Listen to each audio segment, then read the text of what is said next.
all my FMG warriors. I hope and I believe your preparation for FMG 2026 is going great.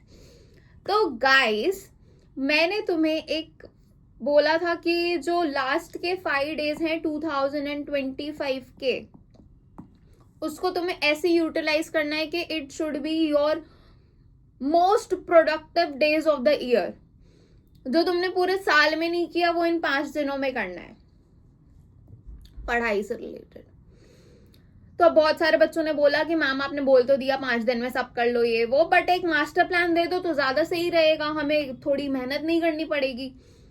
तो guys, master plan में दे तो रही हूँ कि 5 दिन में तुम्हें क्या करना है, लेकिन इस प्लान को अपने हिसाब से मॉडिफाई कर लेना.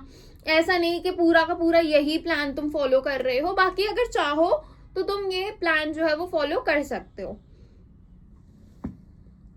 मिनिमम से मिनिमम 8 से 10 घंटे की पढ़ाई करनी ही करनी है. मॉर्निंग में 3 घंटे करना है वोलेटाइल सब्जेक्ट्स. फिर आफ्टरनून में क्या करना है, कोर सब्जेक्ट्स और उनके PYQs. इवनिंग में 2 घंटे पढ़ना है क्या, रैपिड रिवीजन या फिर टेबल्स या फिर इमेजेस. रात में क्या करना है, MCQ सॉल्व करने हैं. और जो तुम्हारी मिस्टेक नोटबुक अब तो बनानी शुरू कर दो, अगर नहीं की है तो मिस्टेक नोटबुक पढ़नी है. फिर PYQs should be your priority. ठीक है, PYQ तुम्हारा पहला प्यार है, उसे प्रायोरिटी दो. अब आ जाओ डे वाइज प्लान पे. तो फर्स्ट डे पे क्या करना है, कितना बेकार हाईलाइटर है ये, रुको एक सेकेंड. फर्स्ट डे पे क्या करना है,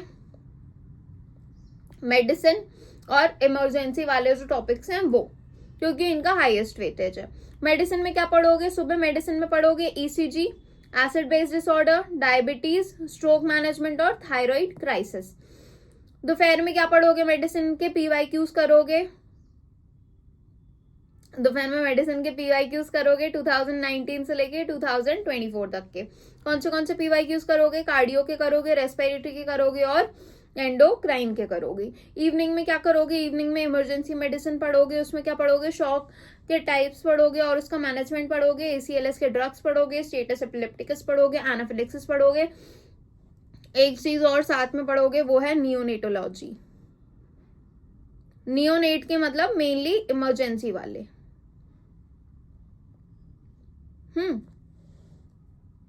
रात में क्या करोगे, 100 MCQ सॉल्व करोगे मेडिसिन और इमरजेंसी के कंबाइंड. मिस्टेक नोटबुक जो बनाओगे उसमें सिर्फ 10 मिस्टेक्स लिखनी है. ऐसा नहीं कि 100 PYQ सॉल्व किए तो 100 के 100 हमने जो है अपनी मिस्टेक नोटबुक में लिख दिए. सिर्फ 10 जो MCQs हैं जिन्हें तुम्हें लग रहा है कि ये टॉपिक जो है वो मैं भूल जाऊंगा, ये टॉपिक तो एकदम नया आ गया है, उसे तुम्हें अपनी मिस्टेक नोटबुक में लिखना है. सिर्फ 10 मिस्टेक्स लिखनी है. दूसरे दिन पे आ जाओ. दूसरे दिन में क्या करोगे, मॉर्निंग में सर्जरी पढ़ोगे. सर्जरी में क्या क्या पढ़ोगे, अब्डोमेन वाला सेक्शन पढ़ोगे, ब्रेस्ट का कैंसर, थायराइड का कैंसर पढ़ोगे, ट्रॉमा पढ़ोगे और हर्निया पढ़ोगे. आफ्टरनून में क्या करोगे, ऑर्थो पढ़ोगे. ऑर्थो में क्या पढ़ोगे, fracture neck of femur, nerve injuries, compartment syndrome और बोन ट्यूमर्स. इवनिंग में एनेस्थीसिया पढ़ोगे. एनेस्थीसिया में general anaesthesia, local anaesthesia, muscle relaxant, Airways and CRP drug. रात में 100 MCQ सॉल्व करना है और मेनली इमेजेस इसकी रिवाइज करनी है. एक्सरे और इंस्ट्रूमेंट्स की जो इमेजेस हैं वो तुम्हें रिवाइज करनी है. थर्ड डे पे आ जाओ. थर्ड डे में क्या है, OBGYN प्लस पीडियाट्रिक्स का कॉम्बिनेशन. सुबह OBG पढ़ोगे, एंटीनेटल केयर पढ़ोगे, PPH पढ़ोगे, एक्लेम्शिया, कॉन्ट्रासेप्टिव और स्टेजेस ऑफ लेबर. मेनली जो लेबर वाला सेगमेंट है वो पूरा अच्छे से पढ़ लेना और ट्राई करना थोड़ा कॉन्ट्रासेप्टिव भी पढ़ने की.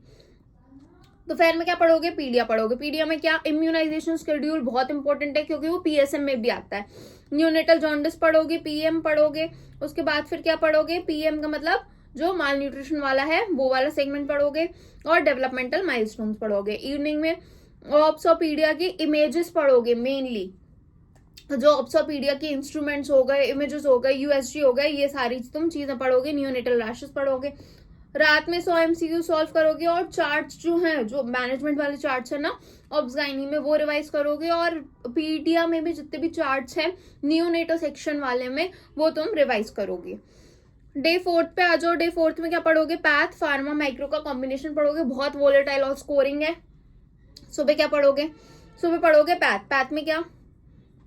Mainly anaemia, leukaemia, nephrotic nephritic syndrome और ट्यूमर मार्कर्स। ठीक है, पैथ की जो टेबल्स हैं वो पढ़ लेना। इमेजेस जो है पैथ की बहुत ज्यादा इंपॉर्टेंट है। दोपहर में क्या पढ़ोगे? फार्मा पढ़ोगे, ऑटोनोमिक ड्रग्स पढ़ोगे, एंटीबायोटिक्स के ड्रग्स पढ़ोगे, टीबी का मैनेजमेंट पढ़ोगे, और एडवर्स इफेक्ट जो है वो सारे ड्रग्स के बहुत इंपॉर्टेंट है, वो पढ़ोगे। इवनिंग में क्या पढ़ोगे? माइक्रोबायोलॉजी में स्टेन्स पढ़ोगे, कल्चर मीडिया पढ़ोगे, पैरासाइट्स पढ़ोगे, वायरोलॉजी पढ़ोगे। रात में 100 MCQ सॉल्व करोगे, और 1 लाइनर्स और टेबल्स इनमें तो बहुत बहुत इंपॉर्टेंट है। 5th डे पे आ जाओ। 5th डे पे क्या पढ़ोगे? पीएसएम पढ़ोगे, शॉर्ट सब्जेक्ट और फाइनल बूस्ट। पीएसएम में क्या पढ़ोगे? मेनली पीएसएम में जो है नेशनल प्रोग्राम्स पढ़ोगे, इंडिकेटर्स पढ़ोगे, वैक्सीन पढ़ोगे, और बायोस्टैट्स के जितने भी फॉर्मुलेज हैं वो पढ़ोगे, और ट्राई करना क्वेश्चन सॉल्व करने की। आफ्टरनून में क्या पढ़ना है? ईएनटी में सीएसओएम पढ़ना है और एपिस्टैक्सिस पढ़ना है। ऑप्थेल में ग्लोकोमा और कैटरैक्ट पढ़ना है। डर्मैट में फंगल और सोरियासिस पढ़ना है। साइकाइट्री में मेनली जो ड्रग ऑफ चॉइस है वो पढ़ना है। एंड रेडियोलॉजी में तो रेडियोलॉजिकल साइंस जो है वो बहुत इंपॉर्टेंट है। इवनिंग में क्या पढ़ोगे? इमेजेस का रिवीजन करोगे, एक्सरे, सीटी, एमआरआई, डर्मा की इमेजेस और इंस्ट्रूमेंट्स पढ़ोगे। ठीक है, लास्ट के 2 साल के एफएमजी के पेपर का फुल ऑन रिवीजन करोगे। कोई भी नया टॉपिक अब इस वक्त पे तुम लोग नहीं पढ़ोगे। जितना पढ़ना था हमने पढ़ लिया, हमने बहुत अच्छे से पढ़ा है। हम एफएमजी 2026 में क्वालिफाइंग नंबर लाके ही रहेंगे। ठीक है, मेन उद्देश्य हमारा क्या है? क्वालिफाइंग नंबर लाने का। बस हमें टॉप वॉप तो करना नहीं है अभी, है ना। बाकी टॉप भी हम करेंगे बाद में। अभी का क्या है? बस क्वालिफाई करना है, तो क्वालिफाई करेंगे। बाकी कोई भी डाउट हो गाइस मेरे से पूछ लिया करो। ठीक है, थैंक यू सो मच। और दूसरी वीडियो किस चीज की चाहिए ये भी बता देना। Thank you.